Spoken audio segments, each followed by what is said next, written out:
Estamos aqui no terreiro Obalabi, é uma comunidade afro-ancestral situada no território de Pedra de Guaratiba, onde a gente faz o culto aos orixás, aos ancestrais de descendência da Nigéria, do candomblé Queto, né?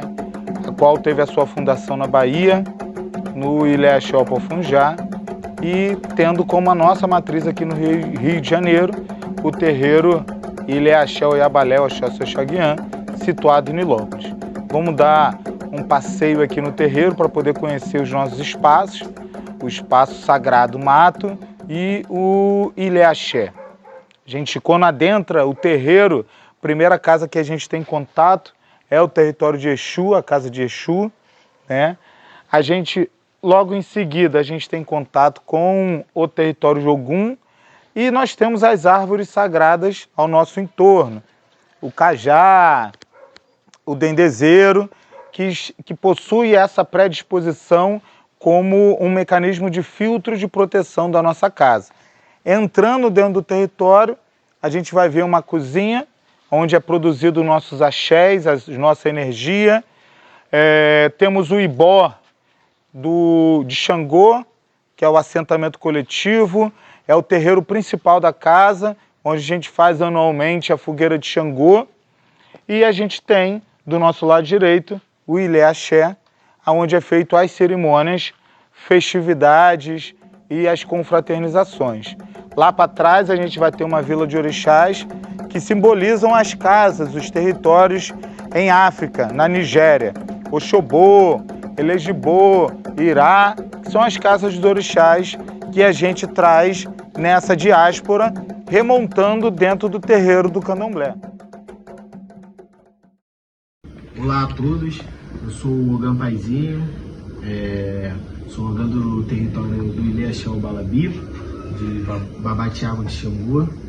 Eu vim aqui falar um pouco sobre a ancestralidade, a música e a percussão. Todo toque, todo movimento, ele vem do atabaque. Então todo ritmo ele vai fazer essa orquestra que vai compor a ancestralidade de todos nós. Então cada movimento do corpo vai seguir um ritmo no atabaque. E falando sobre território, falando sobre ancestralidade, falando sobre patrimônio cultural, os atabaques, eles são de suma importância, porque desde a época da escravidão, quando os negros vieram para o Brasil, a única coisa que eles conseguiam fazer para se divertir, para tentar tirar tudo aquilo, é o som do atabaque. Então o atabaque ele é resistência. Ele, além de ser ancestralidade, ele é resistência do corpo preto. Então, essa é a música do patrimônio cultural.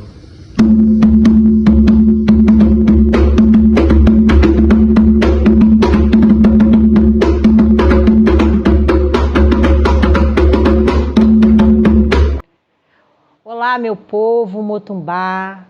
Eu me chamo Iacatiúcia de Iemanjá, sou Iaque querido do território Obalabi, desse território sagrado, desse território que é o nosso patrimônio de salvaguarda de memória negra.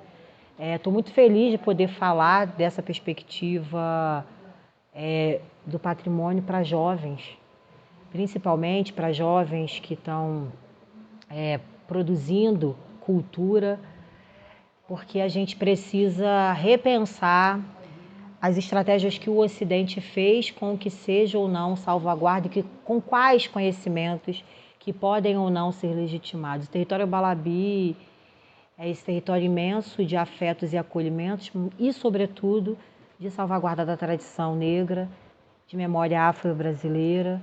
E o que a gente faz aqui todos os dias é instituir e reavivar as vivências e as tantas memórias que a gente tem ao longo desse tempo, deixadas pelos nossos mais velhos, pelas nossas mais velhas. Enquanto uma pessoa que almeja e busca políticas públicas, é urgente que essa discussão sobre patrimônio seja feita, porque a gente precisa ter efetivamente acesso a políticas públicas. Recentemente, a lei de cotas foi atualizada e os povos quilombolas entraram, mas os povos de terreiro não, e a gente sabe que há uma dificuldade que embarrera essa questão, é a barreira da religiosidade, né? Na verdade, é a barreira da religião, que ela só é barreira para quando a gente está se tratando de povos tradicionais de matriz africana e afro-brasileira. Quando a gente está falando de religiões legitimadas pelo Ocidente, né, sobretudo o cristianismo, não se tornam barreira considerarem grandes monumentos cristãos como patrimônio, né, por exemplo. E a gente precisa discutir isso para poder pensar sobre quantos nossos lugares são práticas educativas, práticas ecológicas, são espaços que precisam ser validados. A gente pensa muito sobre a questão da constituição dos museus, né? Que sejam museus de vivência e não somente os formatos de museus que nós temos hoje. Então, nós aqui dentro temos patrimônios importantíssimos, patrimônios naturais, patrimônios que pela perspectiva ocidental, né, não são materiais, né, porque não seriam palpáveis, mas para nós são totalmente palpáveis, né? São patrimônios que são nossas riquezas, são patrimônios que a gente reconstrói, porque nos foi roubado, foi tirado dos nossos antepassados, e ainda assim a gente reconstruiu as formas de viver a partir dessa memória. Então a gente tem muita discussão para levar, muito e principalmente para que a gente possa acessar efetivamente as políticas públicas e criar caminhos menos dolorosos, porque fáceis eles nunca serão. Buscar os novos rumos dela. Então é necessário sempre, quando plantar, molhar. E se for semente, o certo é molhar 3 vezes ao dia, até ela nascer a primeira folhinha. Quando sair a primeira mudinha, a gente vai molhando só 2 e até ela ir desenvolvendo. Chega uma certo tamanho que já tem que mover para o canteiro ou então para um vaso maior, senão a gente morre. Aconteceu isso com a gente aqui, né? Foi uma experiência que nós fizemos. Nós demoramos um pouco para poder tirar as mudas, elas morreram por falta de nutrientes, porque quando elas crescem, elas querem mais espaço. Então o espaço estava curto, não tinha para onde ela ir, ela acabou morrendo. Então foi uma coisa que a gente aprendeu por nós mesmos, né? Um erro que a gente cometeu que serviu de aprendizado. E aí a gente passa para o próximo. E aí é mais um não... aprendizado que a gente tem com a lida com a questão da terra e com as vivências, né? É que os erros também nos ensinam. E persistir nos erros fazem a gente também ter as consequências. Então, não é só mexer com a terra, sabe? São todos os ensinamentos que a gente pode ter em cada parte, em cada pedaço desse manejo mesmo, dessa vivência que a gente tem. Eu acho muito ingrato quando a sociedade ocidental, né, ela diz que os aprendizados só podem existir dentro de um pacote, de um formato de lugar, que geralmente eles chamam, né, de escola. E a escola que eles criaram com os saberes deles, né? E, logicamente, sem de maneira nenhuma querer preterir a funcionalidade da escola, até porque eu ainda sou professora, né, e sei o quanto esses espaços são importantes para muitas vidas, principalmente para vidas negras e periféricas, se tratando aí da educação básica, mas para a gente entender que não tem só um fecho de conhecimento ali. Ali precisa se abrir para outros espaços, precisa sair um pouco da caixa também, né? A gente defende muito que esse espaço como o nosso, e aí pensando nessa ideia de patrimônio, que seja considerado, por exemplo, como um lugar de educação. Que a gente não tenha que obrigatoriamente ir até lá somente para poder eles catalogarem os nossos saberes, mas que essas portas possam se abrir para vindo até aqui, para que efetivamente vocês entendam o processo educativo. Quando a gente falou, olha, essa é a nossa saudação, isso não quer dizer que vocês vão fazer isso a todo momento e a todo lugar, mas tenho certeza que quando vocês voltarem aqui na visita, vocês vão entender que dentro deste patrimônio existe um tipo de sociedade de vivência e que tudo bem se vocês fizerem aqui dentro e que de alguma maneira vocês não vão vivenciar lá fora. Mas tenho certeza que um pouco leva assim e vivencia. Então, certos respeitos que a gente aprende, eles são totalmente comunitários e não específicos de uma única vivência em si, né? Eles são princípios que podem ser válidos para todos os corpos. E o respeito, que eu acho que é isso, né? Então, aqui, além de um espaço sagrado, né, é um espaço também de educação. A gente aprende, como que a Djangorense falou, é aqui que você faz o quê, minha filha? Esqueço dos meus problemas. É um bem viver. Sim. E há pouco tempo nós também instalamos o sistema de compostagem, né? Sistema Que é um composteiro. modo de a gente reaproveitar os alimentos, casca de alimentos estragados, né? A gente não joga mais fora, porque é o chamado lixo orgânico.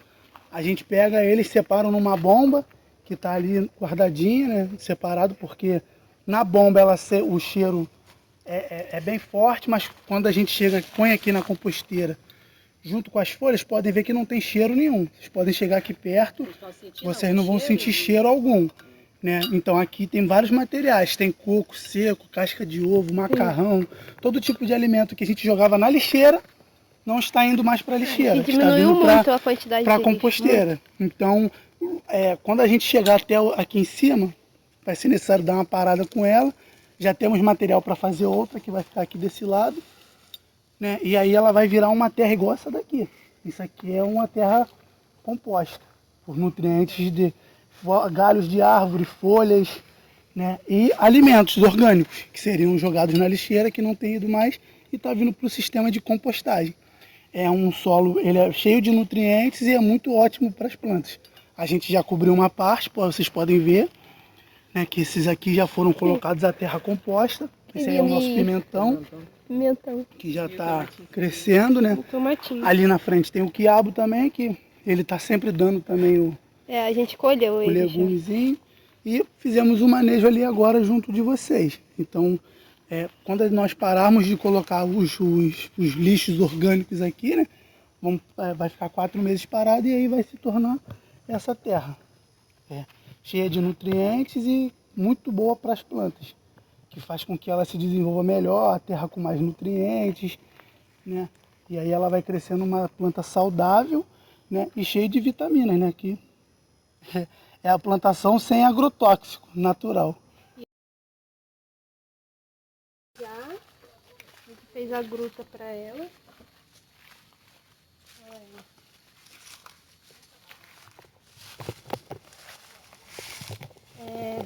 Iemanjá pra gente é a mãe dos oris, né? Ori é a cabeça. E pra gente o ori é algo sagrado. Então aqui a gente separou um lugar para poder representar Iemanjá. E eu acho importante falar, né, a importância da cabeça pra gente. Que sem o nosso ori, sem a nossa cabeça, a gente entende que a gente não consegue ter vida, né? Então, aqui é um local que a gente separa para poder falar sobre saúde mental. A gente já fez alguns eventos aqui, falando sobre saúde mental e a importância, né, da gente cuidar do nosso ori, da gente proteger, se é algo sagrado que a gente... não é todo mundo, né, que toca no nosso ori, que é a parte central da nossa cabeça, né, o ori, que é onde que está concentrada nas nossas energias, nossas aflições. E é isso.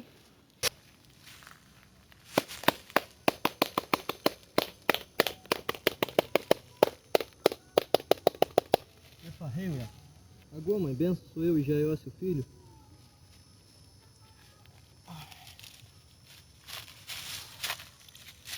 Agora nós vamos entrar no espaço sagrado de Oiá, nossa mãe dessa casa. Aqui a gente teve um projeto onde a gente plantou um bambuzal, disponibilizado pela Fazenda da Serra, uma parceria nossa da casa. E foi um evento muito importante porque Oiá é uma sacerdotisa aqui dentro dessa casa, é a nossa ancestralidade, é a nossa mãe, é quem nos acolhe, quem através dos seus ventos agraça com sua presença. E agora a gente vai mostrar um pouco desse espaço para vocês e a importância dele para o nosso Ilha Axé. Vocês entram no mesmo... Isso, no mesmo jeito.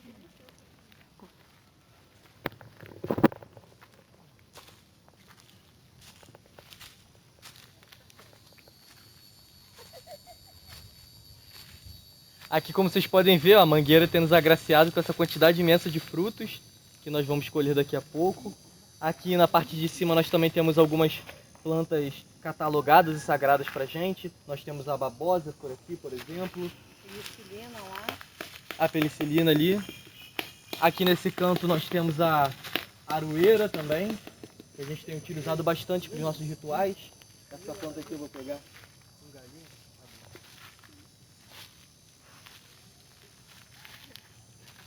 A aroeira também, que é muito importante para a gente, para os nossos rituais, banhos. Aqui. E aqui o nosso bambuzal de Yansan, que a gente teve o evento do Espaço Sagrado de Oiá.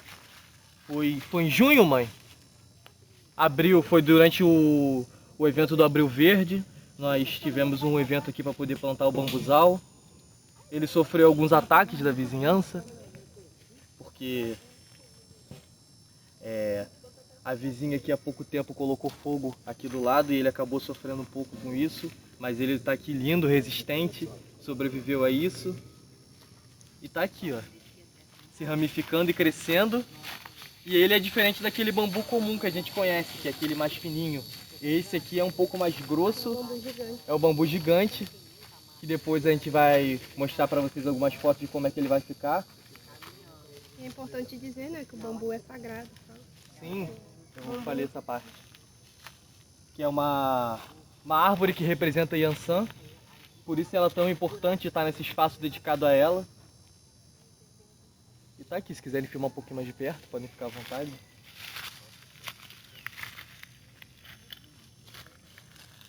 A gente sofreu um ataque, né?